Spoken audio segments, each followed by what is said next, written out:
Doctor Bandaru Sujatha గారు రచించిన పుస్తకాలను శ్రీలేఖ సాహితీ సంస్థ వారి ఆధ్వర్యంలో పుస్తకావిష్కరణ కార్యక్రమం నిర్వహించారు.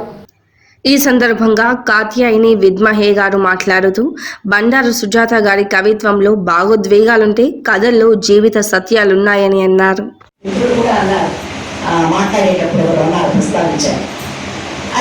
ఇది సాహిత్యం ఒక సంభాషణ. అంటే నేను మదనపడుతున్నా, నా చుట్టూ ఉన్న అనేక విషయాలను చూస్తున్నా, ఒక మనిషిగా, ఒక ఆలోచన జీవిగా, కొంచెం హృదయం ఉన్న మనిషిగా వాటి పట్ల నేను ఒక ఆందోళన పడుతున్నా, దానికి ఏదో ఒక రూపం ఇచ్చుకోవాలని లోపల అర్థపడుతున్నా.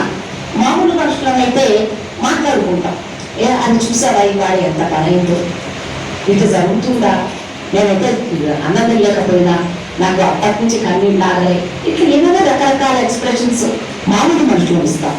కానీ ఆ మామూలు ఎక్స్ప్రెషన్ నేను మించిన నువ్వు ఇదే ప్రాంతం నువ్వు అదే ప్రాంతం అని చెప్పిస్తాను. అంటే ఆ వాక్కు ఎంత పవర్ఫుల్ అంటే ఆ వాక్కు ఆ మాట అనేది చాలా పవర్ఫుల్ వాక్కు. యశోదారెడ్డి అంటారు, భాష ఎంత శక్తివంతమైనదంటే అది ప్రభుత్వాలను కూరుస్తుందంటే ప్రభుత్వాలను నిర్మిస్తుంది, మారుస్తుందంటే. భాష అనేది ఎంత పవర్ఫుల్ అని చెప్పినప్పుడు ఆ భాషను మనం కదీకరించినప్పుడు చాలా జాగ్రత్తగా మనం వాడాల్సి వస్తుంది.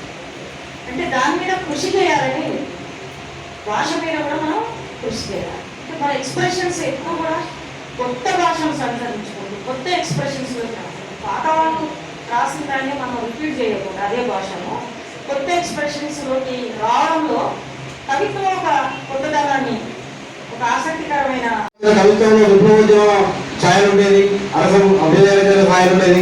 ఆ తర్వాత 2000 సంవత్సరాల తర్వాత తెలంగాణ ఉద్యమానికి సంబంధించినటువంటి ఛాయలు మన అందరి కవిత్వంలో ఒక డ్రైవ్ ఫోర్స్గా ఉపయోగపడ్డది. తెలంగాణ వచ్చిన తర్వాత 2014 తర్వాత ఈ 10 ఏళ్ళ లోపల ఆ కవిత్వానికి కానీ కథలకు కానీ ఒక సూచన, ఒక డైరెక్షన్, ఒక స్పార్క్ లేకుండా పోయిందని నాకు అనిపిస్తుంది. ఒక సంధి దశ, ఈ సంధి దశలో మనం ఉన్నాం.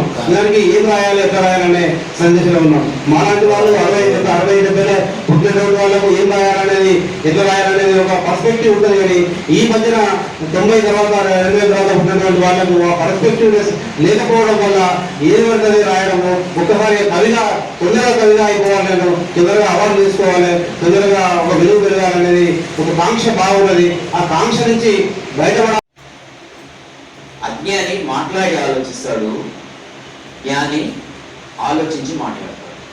ఆ చివరి వరుసలో చేరినటువంటి వాళ్ళు కవులు, సాహితీ పరంగా.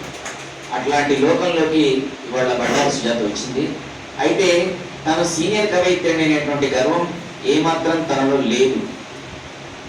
ఎంచేతంటే నిన్నటికి నిన్న ఒక ఉదాహరణ, నేను మహేందర్కి ఫోన్ చేసిన,